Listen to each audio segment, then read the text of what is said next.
Welcome to Texas Border Watch, your eyes on the front line for all things immigration, border security, and local policy. I'm Jordan Elder, and I have some bad news for you today. Another case of New World screwworm has been detected near the Texas border. If you need a reminder, the New World screwworm is a flesh-eating bug that spreads in the form of a fly like this one, and it has the potential to devastate livestock populations. So the latest case is in Nuevo Leon, Mexico, about 120 miles from the Texas border. The U.S. Department of Agriculture recently released a map so that we can track how these cases are moving. Now, there are about 800 active cases right now, according to the USDA. Most of them are in this southern part of Mexico, but it's the cases up here in Nuevo Leon that we are more concerned about. There is an active case up here, again, about 120 miles from the border. The best way to get rid of and prevent the screwworm is using sterile fly facilities. Scientists make it so the flies can't make the larva that actually eats the flesh. The USDA says a new facility is opening in northeastern Mexico, which will help with the cases that we've seen in that Nuevo Leon region. A facility in Panama is already open and working on this, and we're going to see more facilities open in Texas too. The newest at Moore Air Base could open in early 2026. The FDA recently released a podcast about the New World screwworm, and I want to show you what they've discovered and how they think our outlook is for keeping it out of the United States. We probably should preface this by saying that there is no risk that screwworm will cause a pandemic or epidemic in humans. No one is worried about that.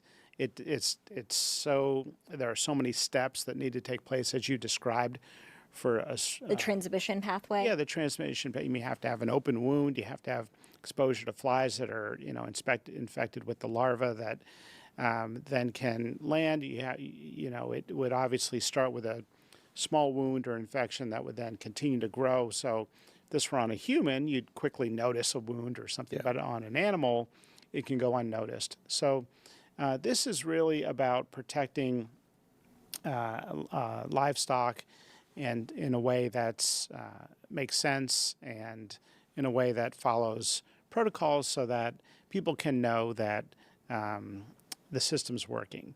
The USDA will inspect essentially every single animal that goes in processing, meat, poultry, and so that screening procedure would pick up an open wound, especially one of these gnarly wounds with larvae infecting that. Yeah, and just to add to that, I mean, obviously we're working with the USDA, and they're very aware of the situation, so they're very alerted to looking for these possibilities. So when animals are processed, they will look for those and pull them aside if they are there. So there's no concern about eating these products? No. And I think, to go to your point about whether, there's a human issue, in the countries that have had this for years, right, there's only a few hundred cases in those countries altogether. So it's not something that rapidly transmits to humans that would be a big concern for us. So put that in a scale, it's about less than 1%, less than 0.1%, I believe, actually, right, of exactly. cases are in humans. That's crossed over to humans. Yeah. And no, there's never been a reported case of somebody getting screwworm infection from eating beef. And so that's an important point. Yes. Now, that's not saying that's impossible for all of eternity, but there's in the tens of thousands of cases, never been a single report. Are Texas gangs and organized crime groups answering to the cartel? One Texas sheriff says yes. Goliad County Sheriff Roy Boyd laid out this theory for an immigration hearing up in Washington, D.C. earlier this week. So I want to show you what he says he's found out. My name is Roy Boyd. I'm the sheriff of Goliad County, which is rural South Texas County, about halfway between Laredo and Houston, as the senator said. I'm here to discuss the current situation with regards to law enforcement and the enforcement of the laws, and more specifically, the implementation of the 287G task force model, and the need to expand the program and change our model of conducting law enforcement operations across the United States of America. Here's why these efforts are important to the future of our nation and the safety of our citizens. While illegal immigration has been a historical issue along the U.S.-Mexico border, this changed more than a decade ago when the cartels seized control of the border regions of Mexico and changed their business model to include smuggling of people. When this happened, the cartels began controlling who came across the border and began torturing and killing anyone who attempted to violate their control by crossing into the U.S. without paying the cartels. This control gave rise to a new way for the cartels to conduct business throughout the United States and beyond. In Mexico, the federal government leases territories to criminal organizations in what they refer to as the plaza system. The Mexican government allows cartels to conduct limited smuggling and trafficking activities in exchange for a monthly fee, with any activity above and beyond requiring additional payments to government officials as a tax on excess illicit commerce. The cartels have replicated this Mexican government's program with geographic control throughout the United States. I've witnessed this firsthand when I was the chief deputy for Victoria County Sheriff's Office, which is next door to Goliad. The Gulf Cartel took control of the cocaine trade in Victoria and surrounding counties. They then leased the sole distribution rights for the dealing of pure cocaine to the Houston chapter of the Mexican Mafia.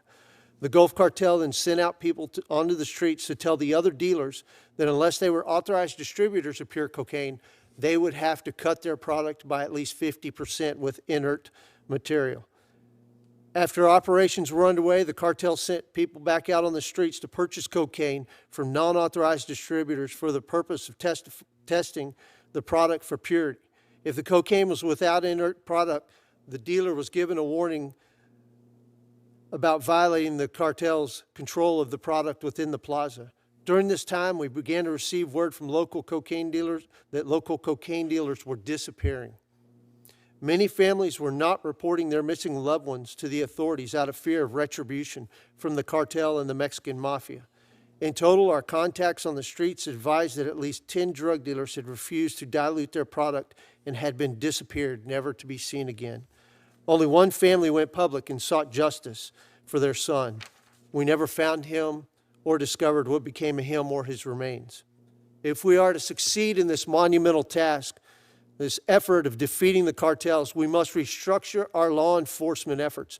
We must disregard those who stand in the way of change, ignore the anti-American media outlets working against the interests of Americans, and create a new chain of command and organizational structure that allows for the synergy throughout full spectrum of law enforcement and streamlines the functionality in a manner that demands results and accountability while ensuring funds are being utilized in accordance with their intended purpose.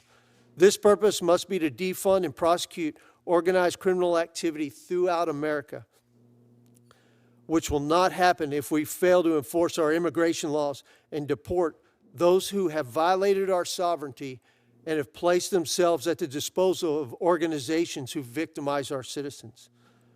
I talked to the Bexar County Sheriff's Office here in San Antonio, and they tell me that cartel-related activity has been identified in some of their recent drug busts or in human trafficking operations, but they don't see this as a takeover like in Goliad County. Senator John Cornyn presided over that immigration hearing that you saw a little clip of. He says more of those hearings are coming, but one of the Democratic senators at that hearing, California's Alex Padilla, calls them political theater. He says they're not really moving us toward a solution to the overall immigration issue. Finally, on Texas Border Watch, I want to show you some video that we obtained of the Mexican military taking down signs like this one posted on a beach, believed by some to have been planted there by the American side. They're the same signs we've seen troops install in the national defense areas along the border. This is in an area known as Playa Baghdad, largely a beach and fishing town. Mexican President Claudia Sheinbaum says that her government asked the consulate and the U.S. Embassy about this incident. At first, both said that it wasn't the U.S. President Sheinbaum said a U.S. office later admitted that it hired a company to put up the signs, arguing the river shifts with sediment and the treaty requires the boundary to be clearly defined.